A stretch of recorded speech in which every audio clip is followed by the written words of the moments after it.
Retail and hospitality is changing, with often complex and fragmented systems combined with large volumes of customer data for businesses to make sense of.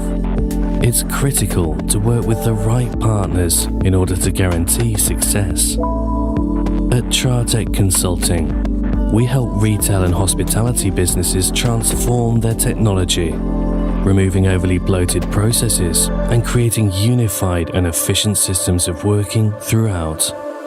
So don't just take our word for it. See for yourself. Tratec Consulting, the leaders in technology transformation across retail and hospitality.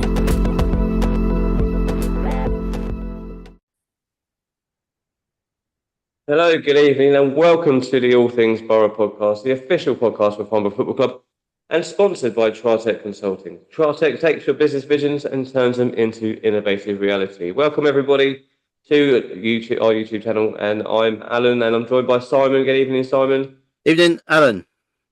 It was a bit robotic. What was that? Robotic. I thought it's quite professional myself, but there we are. No, that was not. I'm fully decked out in the Borough shirt this evening. You know, so yeah, very nice. Yeah. I've done my homework. That's about it. Put the shirt on. Yeah, that's about it. Yeah, I did nip in Terminus on the way home, and flashed the woman. Not in that way with my lights because she didn't have her lights on. I must have had about 3 cars this evening without their lights on. I think everyone's forgot the clocks have gone back and it's now dark. You know what I mean? Yeah, I guess. That was. Thanks for that. That was a bit of an unnecessary story. Yeah. From your unnecessary life. That's all that happened today. Really, my day. I was at work today, but that's all that happened. So, you don't work. We've already established that you don't work. So. Yeah, well, I dragged myself out of bed at 8:15 this morning, and sort of made myself way to the office, and then configured the pads over and over and over again, and went home. Yeah, but highlight was a double cheeseburger at the brunch bus, so that was happy days. Right. Okay. Just before I hit the mute button again, let's move on from your boring life.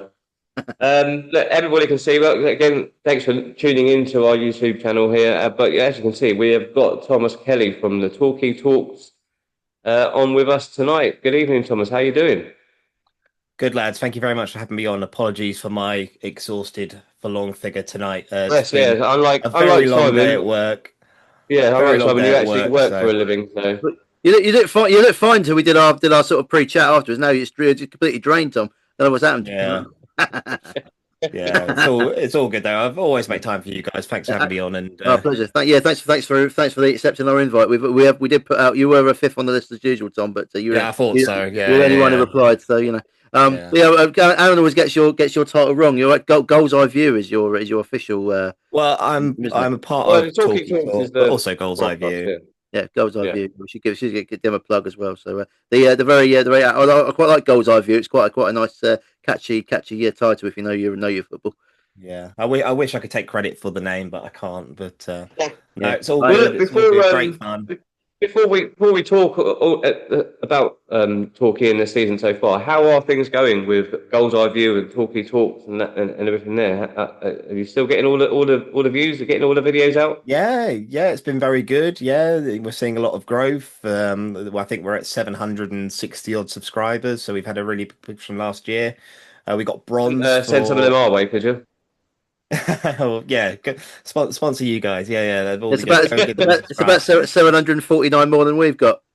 Yeah, hey, you know what? We are actually. I did check. We are actually 1 away from 100 views. Oh, really? So there you go. I keep getting my mum and sister to keep subscribing on the different usernames. So that's probably why. Yeah. I've asked my dad, but all I get was, "What's a YouTube?" But no, it's been good. It's been very good. We won a bronze award at the Football Contents Awards last year, so that's always very nice. Yeah, nice to have that recognition. Didn't get anything this year, but hey ho. Like, you know what they say, Tom? Bronze is second loser. So you know. I'll take it. Bronze goal. As a Torquay fan, we don't win very much. We don't win much silverware or bronzeware, so that's all good for us. And it continues to grow. We've got a lot of interaction on social media, and obviously the Talkie Talk website and YouTube and Spotify. So we're branching out, and Yeah, it's all been very good in the feedback. We've been working alongside the football club with their documentary series that they've put out. We did our own documentary series following the plight of 2024, going into administration Yeah. and then bouncing back and getting our football club back and spending many hard hours with my friend Sam, who does all the editing for the videos. So, no, it's all been good and good fun. It's almost fair. I think we call it therapy. It's our weekly therapy sessions because Yeah. there's a lot of up and downs being a Torquay fan at the moment. Yeah, we know how you feel. It's been a bit, winning awards, like winning football matches for us, quite rare. Up until Saturday anyway, we rather had much better performance. But going on, probably moves us on quite nicely. We were chatting off air before we recorded about Torquay's sort of current status, and on the looks of things, it looks like Torquay are doing quite well. But there's been murmurings in the sort of peasants are revolting type. At the moment, aren't they, with the fans? Isn't it? What's sort of been going on? If you don't mind speaking a little bit about it.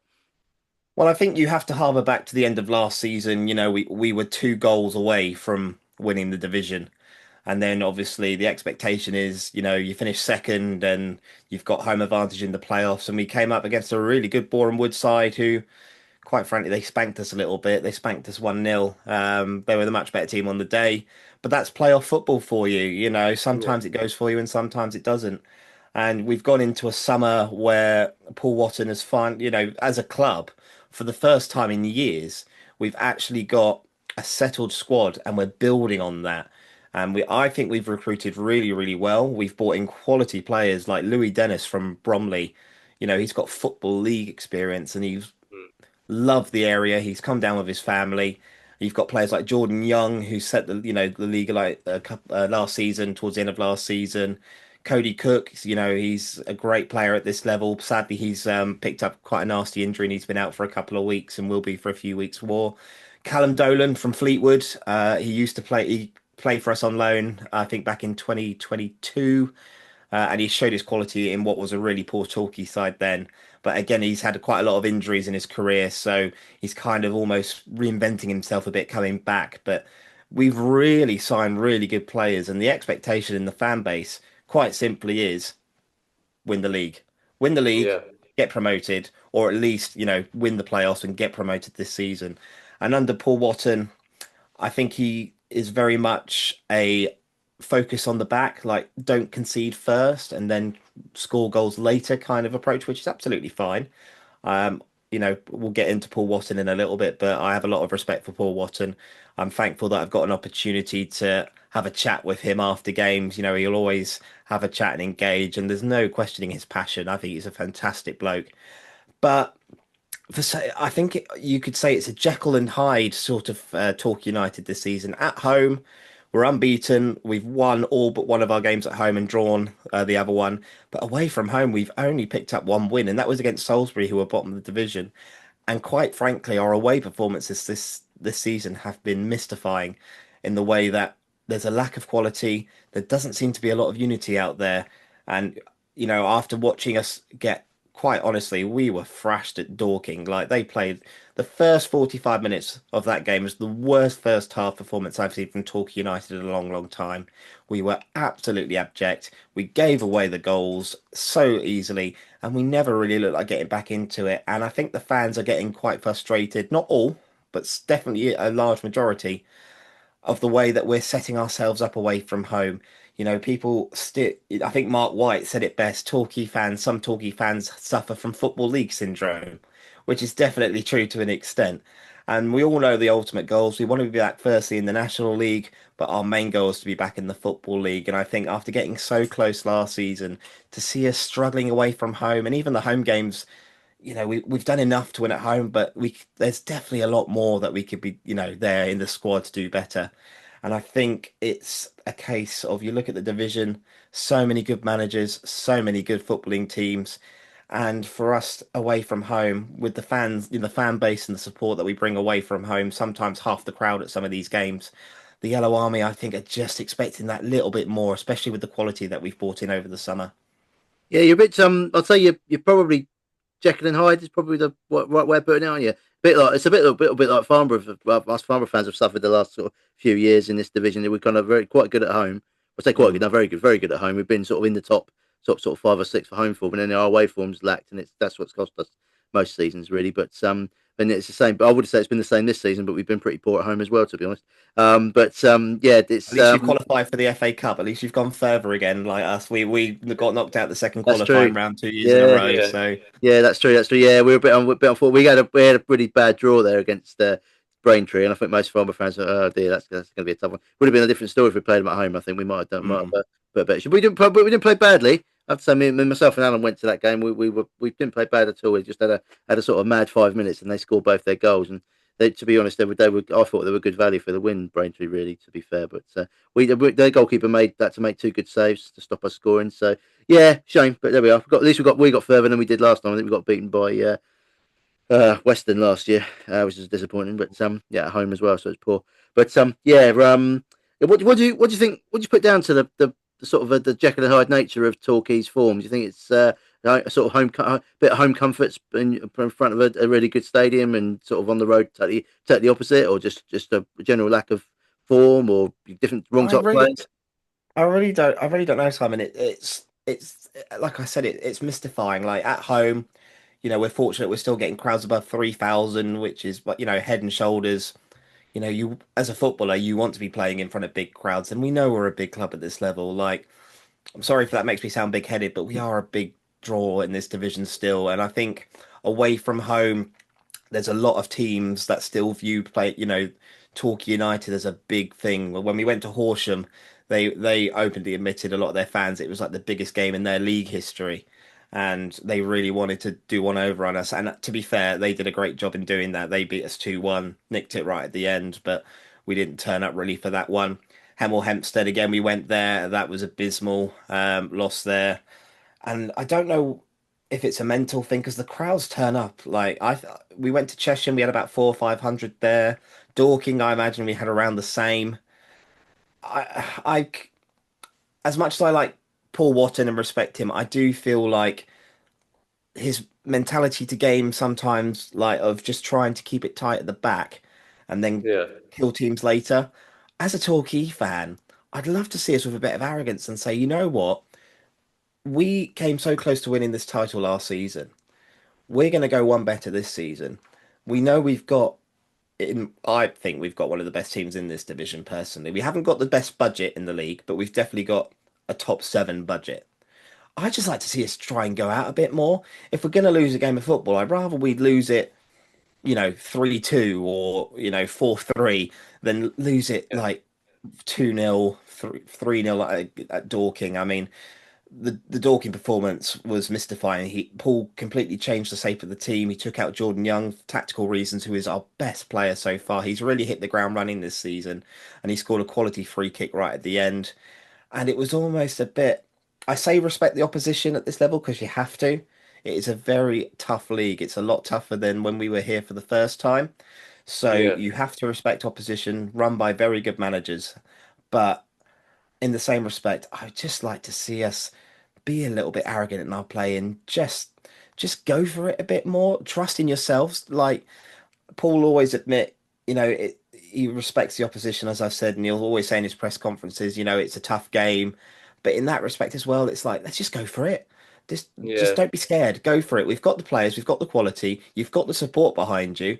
So why is it not working away from home? Do you think that it is him being a bit overcautious away from home? Because of the golfing difference between your home form, you've got 19 points out of all your home games and only 5 points from your away games. So do you think he's just being a bit overcautious when he's going away from home? Or is there something else that play like Simon said? He's not been helped in the injuries that we've had at the start of the season, and we have had quite the crisis at Torquay United. Louis Dennis picked up an injury. He's been in and out. We signed Nash Sundyer from Tamworth, and he's only played twice, but he's out for pretty much most of the season. I think he did his ACL. I'm trying to think where, but he's done his ACL, so he's out probably till March. He brought in Sonny Fish from Crawley, who is deemed in Paul's eyes as a quality player, young player and talented player at this level. But he's only just started coming off the bench from injury. So we have been hampered and it has affected us because we have lost a lot of quality. At home, I think teams, they set up to try and hold us back. So I think like away, at Playmore, teams don't really come at us until later on in the game if it's tight. And I think a lot of teams, if you get a point at Playmore, that's a pretty good result for them. But away from home, again, I think people just preying on the weaknesses a little bit. And, the way we set up again at Dorking was, in my eyes, it was so poor and it was just really poor management. And I think Paul will, reflect on that and in the week, and I think he'll take full responsibility for it because I think that's Paul Watson. But in the same respect, again, you've got the quality players now. We've only got a couple of players out injured. Cody Cook is out until I think the end of November. But we are really missing his presence up front. He holds the ball up well and he brings others into the game. And we kind of play that way without him. I mean, we've had some young players come in on loan and we try and play that way and it just doesn't work. So is it a lack of a plan B? Potentially. Yeah, it's mystifying. And last season we went on a 3-month spell where we didn't win away from home, and in my eyes that cost us the title. We've now at the end of October, as we record this on the Thursday, and we've gone 3 months and won once away from home. If it continues, then it's already looking quite tough in my eyes because of course we've got Hornchurch coming to Playmore this weekend, so a negative result at Playmore and all of a sudden they go about 10 points clear and they've got a game in hand on us as well at this stage. I know it's early still in the season, but you want to be in control as you go into Christmas, and if the form starts to dip, especially at home, then I do wonder whether the owners might make a change. Yeah, you're right, because you're away from as we know, we're not going to harp on about it. It's there for all to see. But yes, it is a big game for both our teams actually this weekend, isn't it? We're away at Dagenham, which is looking at the table, we think it's a real sort of 6-pointer that one. At this early stage, and you've obviously got Hornchurch at your top, and they've sort of maybe surprised a few people. Then obviously, the biggest game of the season's on Wednesday night at our place. We'll probably hopefully get, even though it's a midweek game, we'll hopefully get over 1,000, 1,200 hopefully with that one, because as you say, Torquay is a big pool, and you're right, you are a big side at this level. And then I mean, me and Alan, when we saw the fixtures, we're all looking to Torquay. Hopefully a nice summer down in Torquay, and we ended up 14th I think it's 14th of January down at your night. So yeah, Tuesday night, yeah. Then I don't think I'll be making that one. But yeah, a bit of a shame. But yeah, same last year, wasn't it? We had Tuesday night midweek. Shame, but it is what it is. But yeah, I think you're right. It kind of like you if you keep not winning away, it starts to affect your home form generally. I think so. I think you do need to start picking points up. I actually think you will. I think you will. Like I say, I remember, if your fans are looking towards the game on Wednesday, you're looking for players like Jordan Young and Cody Cook. I remember Cook when he signed for Torquay. I thought that's a really good signing. Was at Bath, wasn't he? Before that, and I saw him play for Bath. I thought this guy's really good, and then you guys signed him. He's a good player. It's a shame he's not really available for yourselves. Good for us, bad for you. But like I say, injuries wise, we've had the same issues. We've had obviously Cooley's out till probably this whole season with a broken leg, double fracture. We've got Brady Clifford's at least 2 weeks away. Probably more likely the end of the month. I think he'll be back with a calf injury. And we just had he had a knee injury. Yeah, is it a knee? Oh, it's calf. His knee injury, yeah. Is it a knee? No, yeah, because medial. Yeah, medial. On his leg. He had a full brace for a calf injury. Do you know what? I think it was. I think he did his calf before that, and it was a bit tight. And then, he did. That's where I got it from. Yeah, so I was sort of right, but wrong. No, you weren't. He's had a few leg injuries basically. So he's out for it. Was medial knee ligament, which is a shame. But so we midfield wise, we've been completely killed. And we obviously lost. We had a bit of an issue last week with Kai Jennings getting recalled and then loaned out to Sutton.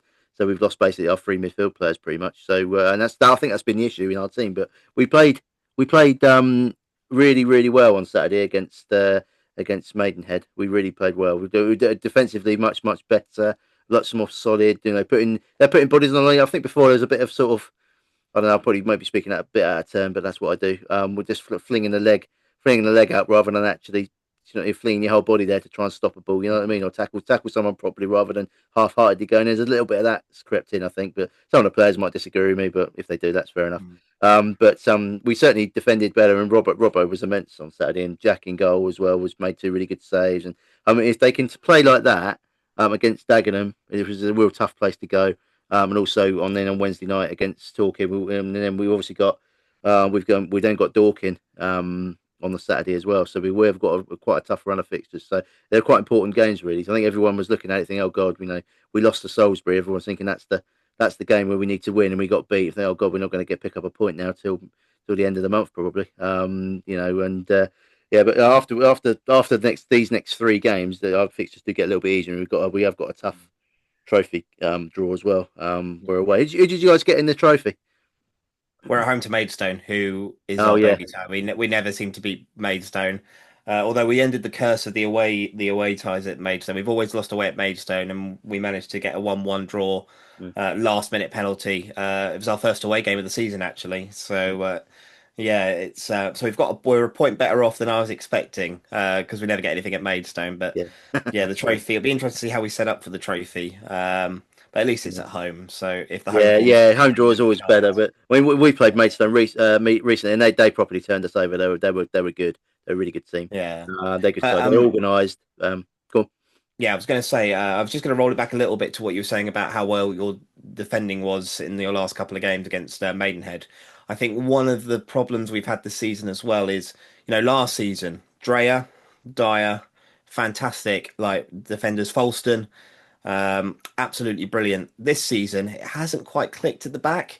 And the one thing that we did really well towards the end of last season was we managed to keep clean sheets, or cleanos is the word that's being used in the camp now, apparently. I think it's nonsense, but there we are. I like it. Bring it in. Yeah, love it. Yeah. But, we went to Dorking last season, 1-0 there, clean sheet. You go away to like Tunbridge, who were like mid-table at the time, 1-0 there. Truro on Good Friday, top of the table clash, 1-0. If you keep clean sheets and you defend well, then you're giving yourself a chance. And again, last season, Paul Watton's ethic in my mind is defend well first, score later sort of approach. But this season, especially away from home, we haven't been that solid. If you've seen the highlights from the Dorking game recently, all 3 goals were absolutely shambolic. We've given the ball away twice. In the first 7 minutes, we've given the ball away. They've gone down the other end. No one's challenged. They've put it into the back of the net. The third goal we conceded right on half-time from a corner that we do not clear properly. Game over. At 2-0, you give yourself a chance to get back into the game. 3-0, game's done. Paul Watton referenced when we beat Chippenham 3-0, actually, how easy it is for opposition teams to play well when you're 3-0 down. That was the Tuesday, and then obviously 3-0 down at half-time to Dorking. And although we made all the changes and brought our better players on, it didn't really make much of a difference. Like, the game's done. And it was just like waving the white flag, really. And it does sound very similar to us, because we've actually brought in some proper name players up front, like Don Perleon, Rex Bingham. We've got Mason Bloomfield up top. They're good players, and they were a lot's expected of them, really. They've kind of performed to some degree, I'd say. They haven't been, they're not been electrifying, basically, put it that way. They haven't been unbelievable. But yeah, as you put it, cleanos have been hard to come by. So we've had. Sorry, Alan. That's it now. Done. I'm muting him now. We have struggled at the back, but at the back we got Lachlan Bird. Robbo obviously has been at the club for 2 or 3 years. We had Ali Omar, one of your former players, I believe. But he's been told to try and find another club to get more games. So he's sort of on the way out, so he'll be benched. So he's not before. He looked great in pre-season. He looked really good. Left side centre back. Here we go. 3 at the back. It's going to look really, really well. But he can't. Ali Omar. I loved Ali when he was at Torquay. He wasn't the greatest defender for us, but my goodness me, he at least would give it all. Like he lacked a bit of quality when he was with us, but I have to say it's been the other way around. He's looked all quality but it just hasn't worked. He just can't get. He couldn't get a game. doesn't I think help. I'm seeing it slightly differently to Simon. I think during pre-season he looked good, but then obviously you're going to look good because you're playing for a contract, a potential contract. But since Hmm. he's come in, he hasn't really had a lot of games. He's come off the bench quite a few times, and even Yeah, but yeah, even that's then fair. his Yeah. performances have been a little bit lackluster. And there's games where he has started that again like he's just not overperforming, and I I think that's probably remember the reason I why remember Spencer's done watching that. Ali in we played Chesterfield. We were it was the end of the season. Chesterfield were pushing for the playoffs. We were mid-table, which is something we never really do anyway. Yeah, It was on BT, I think, at the time, and Ali Omar had the game of his life. Like, he was so unlucky not to score, but it was the best Ali Omar performance I've ever witnessed.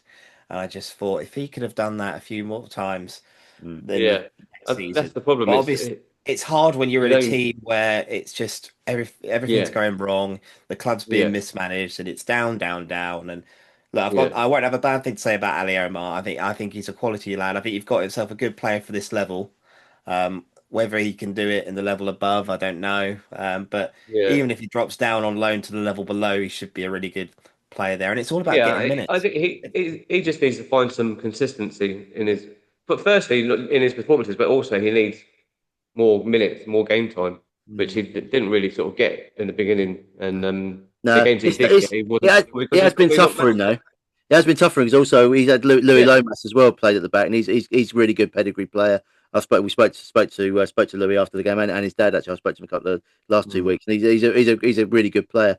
So he has struggled to get in, and I mean last week Lackey was on the bench, which is surprising. And Robbo, they played a four at the back, and Robbo played. Obviously, also we've had a couple of loanees come in from Charlton, one of which Ollie's injured at the minute, unfortunately, so he won't be available for a few Mm. weeks. But we've got Toby Bowers playing left back, really good. He's a good player, which has meant we've had to loan Ben Greenwood out to Gosport, who scored two goals at the weekend from left back. It's a pretty good going. And we've also let go Luciano Diora Henry, which is a real shame. He just injuries unfortunately have curtailed him Yeah. completely. And he's a great player. Well, I say great player. He looks good, when he plays, but he just can't get a run of games. He keeps getting picked up niggly injuries. I think he needs to drop down a level and sort of play to a level where he's not, on physically on the edge for 90 minutes. He can maybe relax a little bit and play, and hopefully his body will start to help him rather than But I rather guess than for do you the guys, opposite. it's a blessing and a curse where you are situated in the country because you've got a really good pool of clubs and talent, London and mm, the Surrey Southeast and all round. But of course, in that respect, if you have any good players like the one you've had on loan that's had to go back and now has ended up at Sutton, yeah. it's almost a curse at the same time. No, So exactly. Yeah. I suppose I you have agree. to. For you guys at Torquay, that must be harder for you because, like you said you've got in like a couple of players that have managed to make the move down to Torquay to sort of with their families and that. But that must be difficult as a club to obviously you've got like we said you're a big club in the league. You have got that pool, but because you're trying to attract players from different parts of the country, you are a little bit out of the way in Yeah, Torquay. Is that make it more difficult? I Do you reckon? yes and no. We're very lucky that we have, the club have a house literally just outside the ground where a lot of the younger players tend to stay. So, um, we're lucky to have that as a benefit of coming down to Torquay for those like new joining. I think it's an excuse that's been to a degree that's been used a lot, especially when Gary Johnson was running the show. Who wants to come down to Torquay, and there's not a lot of people that want to move out.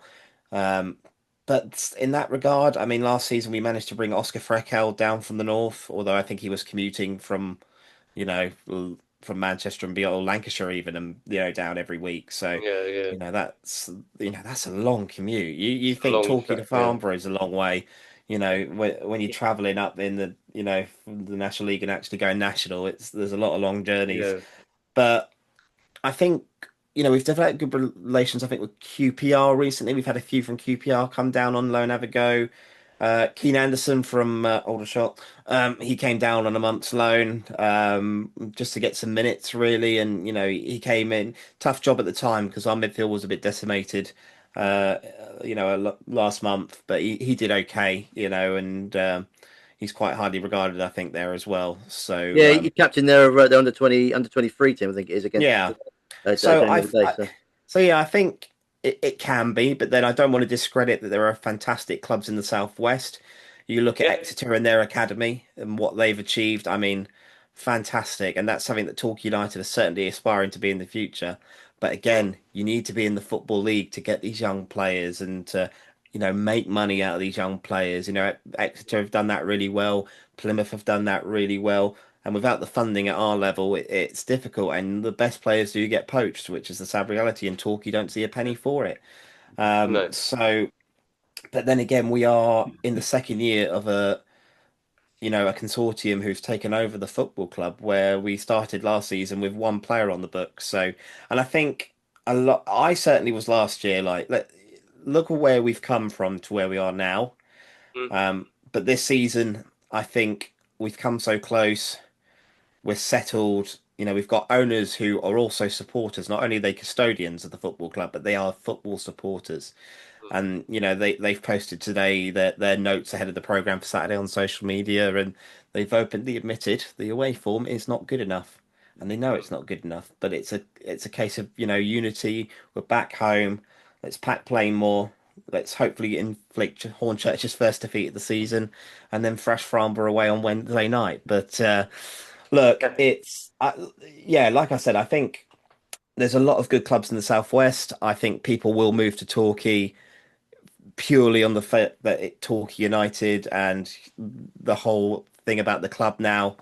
But it's difficult, especially when you've got clubs in London and the Southeast, and clubs like Chelmsford putting a lot of money into it, and Dorking Wanderers always put money into it, and established clubs at this level who are really going to give it a go. And with only one automatic promotion spot, the longer you're in this division, the harder it gets to get out of it. Yeah, it's a real bottleneck, isn't it? At the top of the south, isn't it? It's a real tough one. I mean, like you said earlier, going in the playoffs, you kind of you are hostage to fortune there, because you won one bad game or one unlucky deflection away from being and having to do it all again the next year, haven't you? So it is tough. What's your prediction for the game on Wednesday? Obviously, I think a lot might depend on how you get on Saturday personally, but at least Saturday and the game against us on the Wednesday afterwards are two different ball games completely, aren't they? For a worse pun, because one's at home, one's away. So what do you think? What do you think? What do you think your predictions are? And is there any particular players you would Farnborough fans should look out for? Yeah, I think you have to acknowledge the away form. It is what it is. It's not good enough. Yeah, it's hard because obviously we're recording this before the weekend fixtures. At the moment, I think it will be a draw. I think it'll be a score draw. I don't know quite how many goals. Because our record at Farnborough, we've played twice. I don't think we've scored at Farnborough in the two league games we've been to Cherrywood. So 1-0 and 0-0, wasn't it? 1-0, 0-0. So yeah, I think Saturday is going to be a very important thing. If we get a good win, then hopefully that might be the confidence builder to get going. And I think once we do win another game away from home, then I'd like to think that we'll start progressing a bit more. But again, without Cody Cook in there, he's a really big miss. So, but it's up to players like Jordan Young. He's already set the league well. He's a set piece specialist for us. He scored some wonderful free kicks, so he's definitely probably the one to look out for. Callum Dolan, as I've mentioned, he's come back from injury. Kind of plays in behind the strikers, but he's always looking to get on the ball, and he really wants to get the ball forward. Again, he's got that quality. He's played in the Football League again, so he's another one to look out for. What kind of formation does the Paul Watton normally play? Is it sort of a 4-3-2-1, or is it more of a? Are you scouting, Simon, or something? Yeah, I've got notes for Spencer to take, so I've got him over to him. Well, we normally set up 4-2-3-1, or at least that's how we started the season. But when we went to Dorking, we changed it completely around. Went to, I think it was a 5-3-2 against Dorking, and it completely backfired on us from minute one almost. So it'll be interesting. I don't know if he's going to tinker. I don't think there's any more incomings that are going to happen at least short term. So I think it's a case of what we've got at the moment has to do it. As Martin Ling, a former manager who's held in very high regard, I think he's at Leyton Orient now in a chairman role or behind the scenes. The answers are in the building, and that's a that's a statement that I truly believe about Torquay United. You've got the talent there, lads. We've brought in also Matty Worthington. He was playing at Oldham, didn't really get a lot of games for Oldham, but he's come in as captain. He's at home, very vocal. Away from home, performances haven't been too great, but then I can say that about a lot of the players away from home. So I think it's like we said, Saturday's going to be massive for both of us, really. I mean, if you pick up a win and we don't, then it's the advantages with you. If we do end Hornchurch's run and get a win at Playmore, then at least we can go in saying, right, here we go. We've beaten the league leaders. We've inflicted their first defeat. Let's go to Farnborough and show what's about. Because last season, I think it's fair to say you guys started, like a bat out of hell, really, didn't you? You were motoring until won the first three and then lost the next three. Yeah, yeah. It's been tricky for you guys this season as well. I'm sure you'll admit it's been a disappointing start to the season. Yeah, but we're below expectations. I think a lot of fans were really hoping we'd score a lot of goals because looking at our forward line, we thought, here we go. But having the midfield injuries, as I think personally, has been the problem. A lot of people have blamed the defence. Spencer's the manager's blamed the defence a lot, but I think there's not a lot of what's the word I'm looking for? Defensive cover in midfield. Really, we've had a lot of young players in there who have got inexperienced, and there's no one protecting the back line. So you've got one ball over the top, where someone just runs through one player, and then suddenly they're in at the back four. So it's been like that, and we played three at the back. We played three at the back Saturday. I think we did. Can't remember now. It seems like ages ago.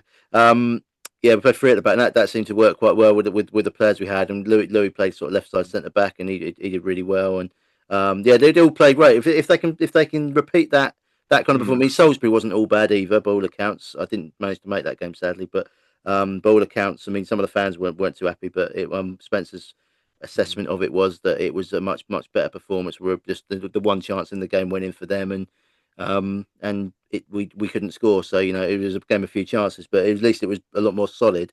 And we carried. I think we've taken another step in the right direction on Saturday. So hopefully. We can, as you say, it seemed quite important the game on this Saturday coming before our match Wednesday, depending on the results. And if we can, as you say, if we can pick a result up against Dagenham, even just a draw would be a good result there.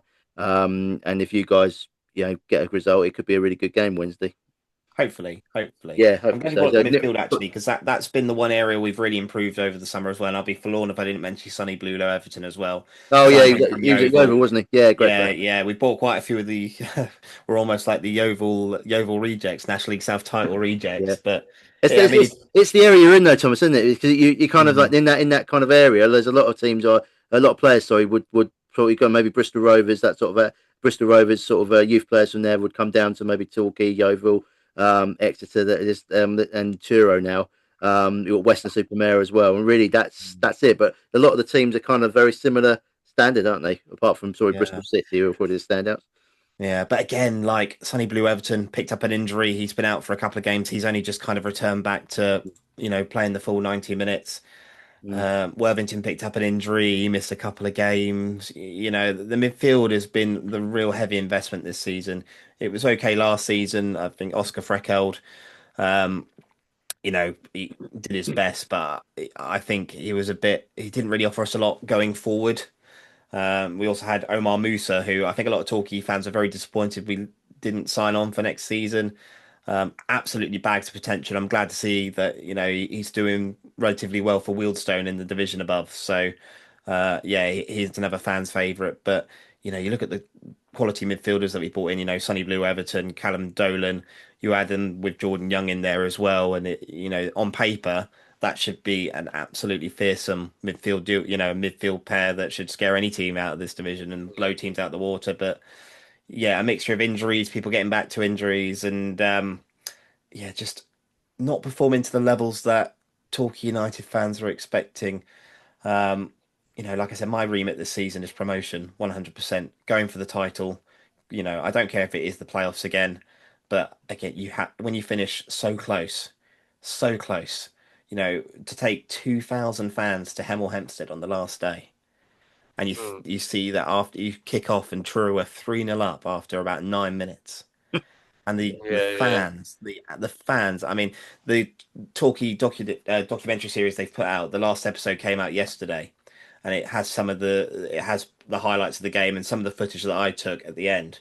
And it was almost as like we won it, like we did it. yeah. Like the Yellow Army were absolutely brilliant, and all football club. You guys feel the same. Farnborough, in your eye, Farnborough is your life, really, isn't it? Let's be honest. Yeah. Farnborough matters the most to you.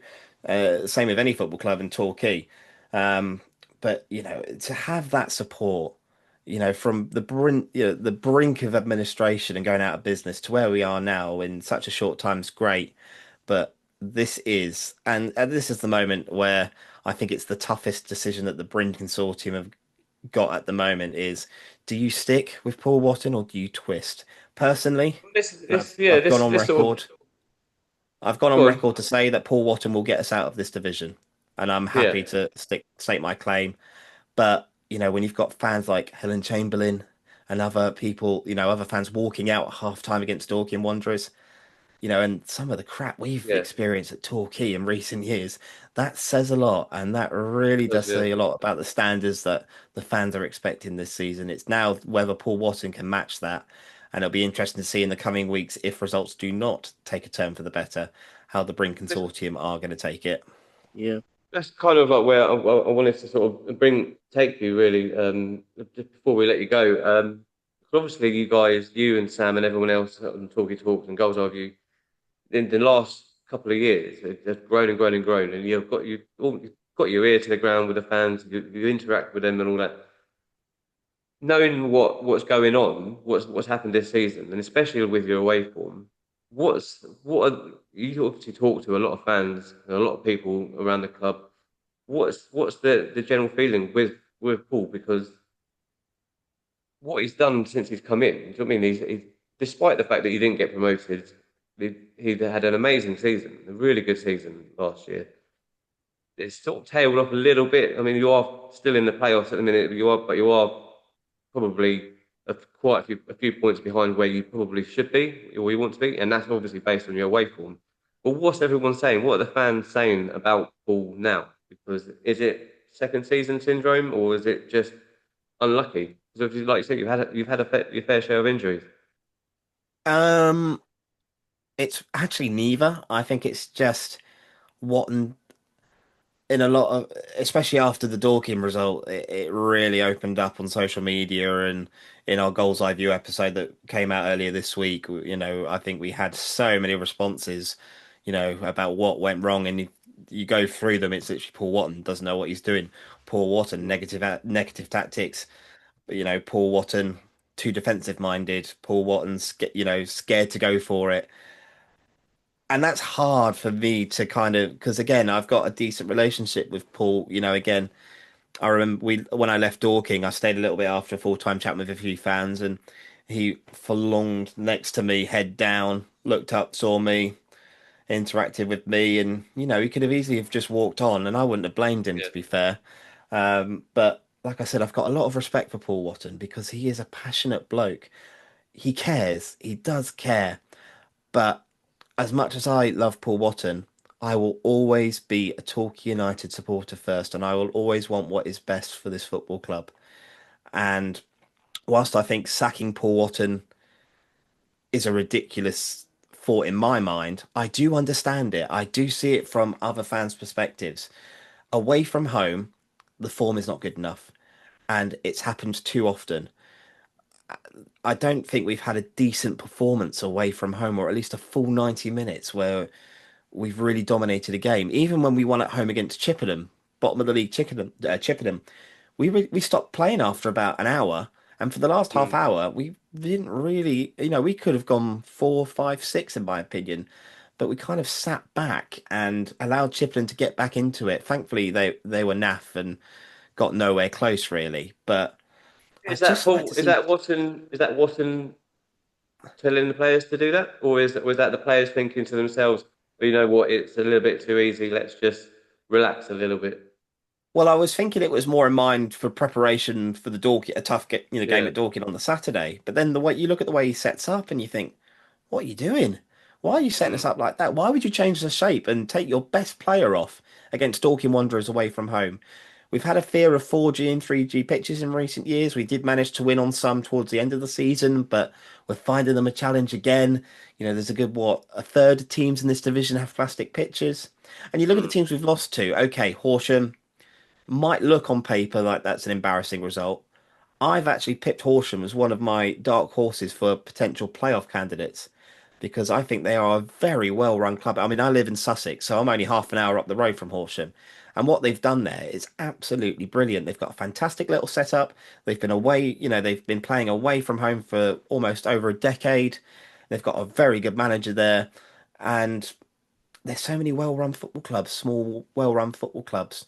And I think we respect them a bit too much, and I think we should go into games thinking, right, we know, and again, I'm sorry if I sound big-headed here, I can't help it, Football League syndrome.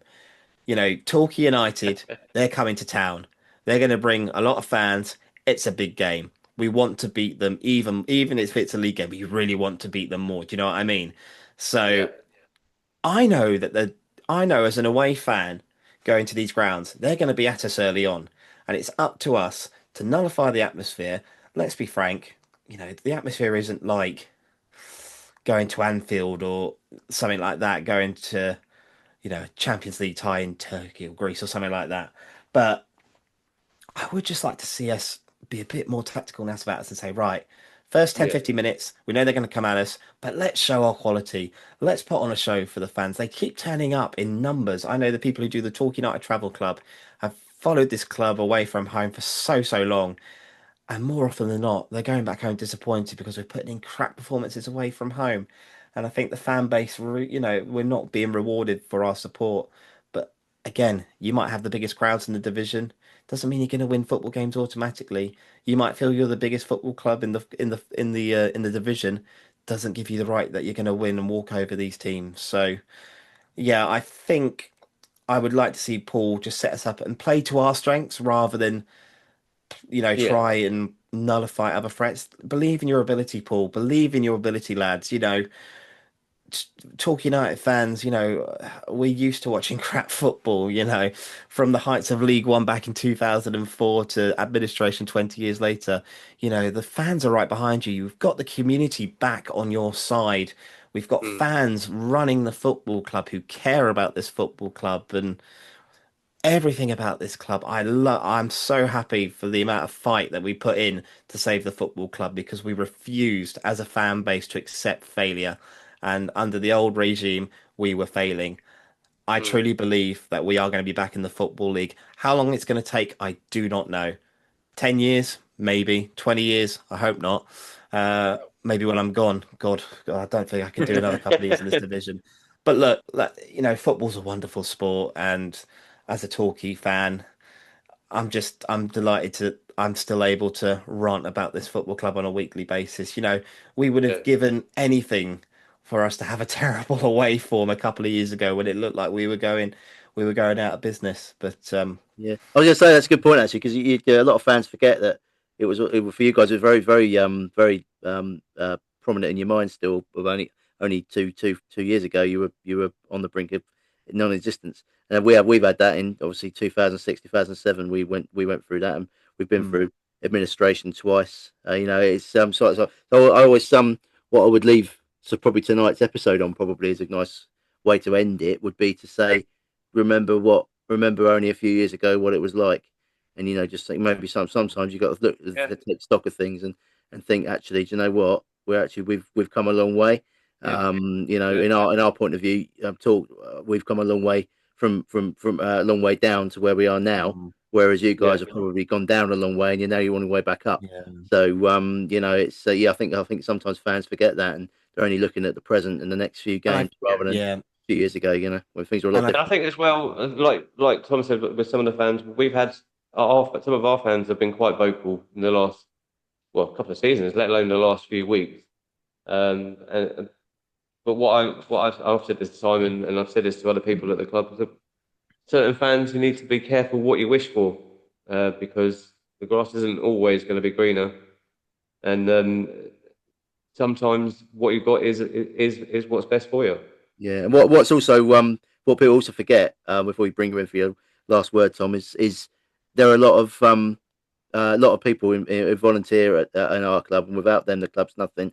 And including in our case, even our manager is basically a volunteer because he doesn't take a penny for his wages. And if Spencer left, we'd be stuck with a sort of 40,000-50,000 pound, possibly more bill for another manager because there's not another. I doubt another one's going to come in for free. No. Spencer defers his wages. He invests in the club as well. You got people like Rob Prince and Duncan Saunders, Matt Rose, the shirt sponsor for Caltech. You've got there's other people as well who I don't actually know their names, unfortunately, but they're on the books as directors, and they like to keep a low profile, but they're investing more and more every season. So the investment's there, the will to succeed is there, but it's a slow progress for us. We have to you can't just blitz £1 million and think, here we go, we're going up, and waste it. Like there are some clubs in this division who have done that and come a cropper, and they're doing it at the moment, coming and not things are not going particularly smoothly. So I won't name any names, but I think we all know who they are. So it's there's ways of doing things, but I think patience is key. I think I'd always like to see. I mean, you mentioned the dreaded S word about Paul Watton. I mean, there's always I'd always like to see a manager given more time. I think there's too many knee-jerk manager reactions. If you look at the clubs who sack managers, you go through 2 or 3 managers a season, for instance. I mean, the actual in the long-term view, they're no more successful for doing it, and they've just wasted a lot of money in compensation. So I think sometimes patience is key. I'll give you the last word, Tom. Yeah, and I think I'll quickly round off by saying I think last season did Torquay United overachieve to an extent last season? Probably. I mean, I said if we were in the playoffs, that would represent a good stepping stone for us, and whatever happened, whether we did go up or not, then that would lead for a stable, a summer of stability and go again next season. So, and I think Paul has admitted that as well. Like he certainly has to me behind the scenes, saying that he feels that Talking United last season, I think did overachieve to an extent, and I agree with him. But when you get so close and like you can't really get much closer, almost 2 goals in it. The fans like to dream. Fans like to dream. The expectations in the fan base are high. I'm sure when you were watching Farnborough in Step 4, your ground that you got there, a big club at that level. So you guys do understand it to a degree as well. Of course, the longer Torquay United in National League South, the remit is always the same: promotion. The owners have said that, and I truly believe that we are in a good place. Of course, the away form is the biggest kicker at the moment, and is the away form, if it carries on into say November, say we get to the end of November and we still haven't won a game away from home, that's probably when I'll start asking questions about whether Paul Watton is the right man. For me, as I've said, and I'm just one voice who's very, I have a platform, but we also speak about the fans as well, and we always give the fans a platform to have their say, and everyone's opinion is valid. Whether you're Watton in or you're Watton out, you are Torquay United first. And at the end of the day, we're at end of October. There's still 5 months of the season or so left to go. So if the home form stays good, then we've got a chance. And if you get the away form right eventually, then I think we'll be looking at a good season. But as a Torquay United supporter, I love Paul Watton. I keep saying that on record. I think he's a fantastic bloke, and I truly believe in him. But I think this is a lot of pressure is on him now to turn it around, because Torquay United at this level for another couple of years doesn't bear thinking about. And that's not us being disrespectful to the level. Our ambitions, of course, are National League, sustain in the National League, and then be back in the Football League where we feel like we belong. No, absolutely. I think that's a really good, nice point to leave it on, Thomas. Don't go away. We'll have another little chat when we come off, before we let you go and get some sleep. But thanks for coming on tonight. It's been a great chat, catching up as well. And good luck for Saturday, and obviously hopefully not so good luck on Wednesday night when you come to us. But yeah, thanks for coming on. Simon, we're going to say no, just thanks Tom for staying up for us. Cheers, mate. And also, just best of luck on Saturday. Hopefully, I think if you turn Hornchurch over, I think I do everyone a favour. Really, keep everyone close, and then and obviously, hopefully you burn yourselves out for Wednesday's game. So we'll get stuff 5-0. Lovely. A long journey back on that coach. Yeah. At least it's on DAZN, isn't it? So that's right. Yeah, he's on the zone. Yes. Yeah, the zone. Yeah. So we'll see. Yeah. We'll see. Yeah. I'm hoping to get down there, but the work schedule's not very kind at the moment, so we'll see. But hopefully I can make something work out because I like Farnborough away. It's a lovely ground and a nice away day. Be a bit cold though, so wrap up warm. Absolutely. Yeah, it will be. Yeah, it's getting to that stage of season, isn't it? Yeah. Well, like I said, thanks for coming on tonight. Good luck with the rest of the season, and good luck with the Goals Eye View and Talky Talks for the rest of the season and the future as well. And that leads me to say this episode was sponsored by Tratec Consulting, taking your business visions and turning them into innovative reality. For more information, visit tratecconsulting.co.uk. Thanks everybody for watching us on YouTube. Don't forget to like and subscribe. We're one away from 100 subscribers. So I would offer a prize, but I've got nothing to give. But look, let's leave it there, and we will be back next week with another episode. See you all soon.